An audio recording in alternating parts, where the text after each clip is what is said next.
चलिए एक बार हम फिर पहुंचे हैं अवस्था फाउंडेशन में। आइए जानते हैं मैडम नाज पटेल से यहाँ पर कब से आश्रम बनाकर रह रही हैं और यहाँ पर किस किस तरह के जो लोग आते हैं। और एक माता जी भी है, माता जी अभी 15 दिन पहले ही यहाँ पर पहुँची हैं।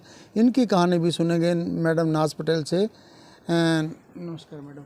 नमस्कार। क्या कहना चाहिए, कितना टाइम हो गया आपको यहाँ पर आश्रम पर? वैसे NGO 3.5 साल पहले रजिस्टर्ड हुआ है, लेकिन काम मैं 2007 से कर रही हूँ। और यहाँ पर जो आश्रम है इसको 2 साल पूरे हो चुके हैं। और यहाँ पर लावारिस लोग, मतलब जिनकी फैमिली छोड़ देती है या वो लोग अपने घर से खो जाते हैं, दिमागी तौर से डिस्टर्ब, यहाँ पर वैसे लोग रहते हैं। और काफ़ी लोगों को हमने उनकी फैमिली तक भी पहुँचाया है। तो ये ज़मीन किसकी है? ये ज़मीन, ये गिरदौरी वाली जो लैंड होती है ना, यहाँ पर पूरे ताजे वाले में, वही है ये। और उसी में से एक ये है। 50 साल पहले एक लेडी के नाम पे गिरदौरी चढ़ी हुई है, उससे मैंने ये जगह ली है। तो आपने ये मोल ली थी जगह? कुछ डोनेशन में दी हुई है। अच्छा। और कुछ जगह मोल ली हुई है। कितनी जगह है टोटल? 4 कनाल 4 कनाल शायद। 1 कनाल 600 गज का होता है। हाँ, तो 4 कनाल तो इतनी कितनी थोड़ी ज़्यादा है। कुछ ज़्यादा है। तो क्या कहना चाहेंगे, ये जो माता जी आपके पास कुछ ही दिन पहले हैं, 10-15 दिन पहले, इनकी क्या कहानी है? एक्चुअली अभी 17 तारीख को मैं इनसे मिली थी CM हाउस पे। मैं वहाँ पर किसी काम से गई थी और तभी वहाँ पर गुहार लगाने के लिए गई थी CM साहब के यहाँ। तो पहले भी 1-2 बार ये जा चुकी हैं और CM साहब ने इनकी बहुत मदद भी की। लेकिन इस बार CM साहब इससे मिल नहीं पाए, किसी वजह से, किसी कारण से बिज़ी थे शायद। उसके बाद वहाँ पर जो CM साहब के यहाँ जो ऑफिसर थे, जो लगे हुए थे, उनके कहने पर और हमारे समझाने पर, क्योंकि इनके पास रहने की जगह नहीं थी और ये देख नहीं सकती हैं, तो इस वजह से ये हमारे आश्रम पे आ गई। तो इनका मेडिकल वगैरह करवाने के बाद मैंने आश्रम में रखा हुआ है। और पुलिस में रिपोर्ट हो चुकी है इनकी कि मैंने यहाँ पे रखा है? हाँ, वो मैंने दे दिया है, एक पेपर बनाकर इनका। तो आपके पास कोई इस तरह का, आपने जो पुलिस में जानकारी दी है, तो आपके पास कोई इस तरह का है कि आपने पुलिस में जानकारी दी है? एक्चुअली क्या है, अभी ना ये परमानेंट नहीं आई है हमारे पास। अच्छा। ये मतलब आई और चली गई वाला सिस्टम है इनका अभी। नहीं, आपको पुलिस में तो जानकारी दे दी? हाँ, वो दे दी। आपके पास तो कोई सबूत नहीं कि आपने पुलिस में जानकारी दी, आपके पास क्या सबूत है? वो पेपर फाइल में लगा हुआ है। मतलब आपके रिसीविंग कराया? हाँ, हम लोग लेटर भेज देते हैं इनका, फोटो वगैरह लगाकर। अच्छा। और फिर वो आगे वो लोग रिकॉर्ड में रख लेते हैं। अच्छा, तो क्या कहानी है इसकी, क्यों घर से निकाल दिया? इनका एक बेटा है और इनके हस्बैंड और बहू। अब घरेलू क्या मैटर है मुझे इतना जानकारी नहीं है, पर इनके शरीर पे कई जगह चोटें लगी हुई हैं जो इन्होंने मेरे को दिखाया। और इनका जो है घर से निकाला हुआ है, इनको खर्चा नहीं देते। इनको कोर्ट में इनका मैटर चल रहा है, जिसमें जज ने इनका खर्चा भी बांध रखा है, पर वो लोग ये भी नहीं देते। तो खर्चा इनके अकाउंट में डलता? नहीं, इनके अकाउंट में नहीं डलता है। अच्छा।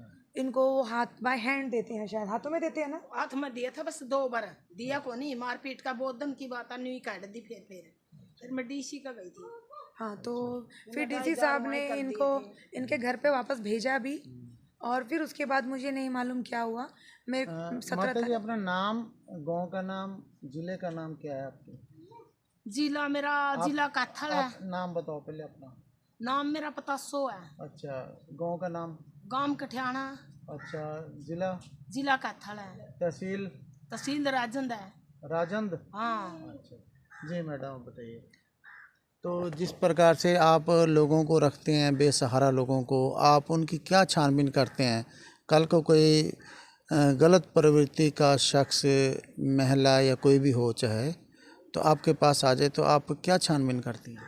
सबसे पहली बात तो ज़्यादातर हमारे पास पुलिस से ही लोग आते हैं। अच्छा। या फिर आसपास के सरपंच वगैरह या ऐसे जान पहचान के लोग ही देते हैं, तो इतना भरोसा होता है। फिर उसके बाद हम लोग उनका मेडिकल करवाते हैं। मेडिकल करवाने के बाद उनकी इन्फॉर्मेशन निकालने के बाद 1-2 दिन में ये सब हो जाता है। उसके बाद उनका जो भी डिटेल हमें पता लगता है, हम एक पेपर पर लिखकर उनका फ़ोटो लगाकर हम आगे रिसीविंग करवा के रख लेते हैं। बस ये है। तो क्या कहना चाहेंगे कि जो आश्रम चला रहे हो, कैसे चला रहे हो, फंडिंग वगैरह कहाँ से होती है? एक्चुअली काम तो कई सालों से कर रही हूँ, लेकिन एनजीओ काफ़ी लेट रजिस्टर्ड किया, तो अभी तक कोई फंड वगैरह तो आया नहीं है। कुछ लोग जुड़े हुए हैं, थोड़ा बहुत जिम्मेदारी लोगों ने ले रखी है, राशन वगैरह आ जाता है। और मेरा एक छोटा सा बिजनेस भी है, जिसमें से जो भी आता है मैं इसमें ही लगाती हूँ। और धीरे धीरे भगवान ने चाहा तो आगे भी कुछ हो जाएगा। और अभी सीएम साहब ने कुछ पैसों की घोषणा भी की है, जल्दी ही शायद मिल जाए। तो उसके बाद पीछे 2 कमरे बनाने हैं, क्योंकि ठंड आ गई है तो कमरे बहुत ज़रूरी है। कितने अभी तक कितनी महिलाएं और कितने पुरुष हैं? एक्चुअली अभी आश्रम के अंदर जो आप मिलोगे अभी 16 लोग हैं, लेकिन मेरे पास जिनकी जिम्मेदारी मैंने उठा रखी है वो 30 प्लस हैं। 30 प्लस ऐसे कि हमारे आसपास कुछ मजबूर लोग हैं जो अपनी आइडेंटिटी, अपनी पहचान लोगों के सामने नहीं बताना चाहते, लेकिन खाना, दवाई, कपड़े लत्ते उनकी जिम्मेदारी हमें पूरी करनी है। तो उनका रिकॉर्ड में हम लोगों ने आधार कार्ड वगैरह सब कुछ चढ़ा रखा है, और आसपास के ही लोग हैं तो हम लोग उनकी मदद करते हैं। कुछ बच्चे हैं जिनके एजुकेशन की जिम्मेदारी ले रखी है, और जैसे सिंगल मदर हैं तो उन लोगों को एजुकेशन और काफ़ी चीज़ों की तकलीफ़ होती है जो हमारे जिम्मे है।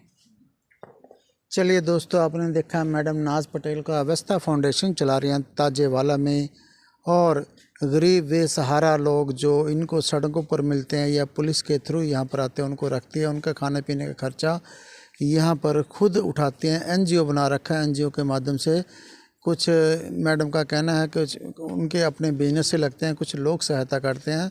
और उनका ये भी कहना है कि सीएम साहब ने 5 लाख देने की घोषणा की थी, 5 लाख देने की घोषणा भी की थी पिछले दिनों में, अभी वो नहीं मिला है। चलिए दोस्तों, मिलेंगे किसी और लाइव के साथ, तब तक के लिए दीजिए इजाज़त। जय हिंद, जय भारत। ये उसी फंड के लिए है, हाँ फंड के लिए डिटेल जमा करना होता है ना, हाँ हाँ तो ये हाँ। उसलिए है।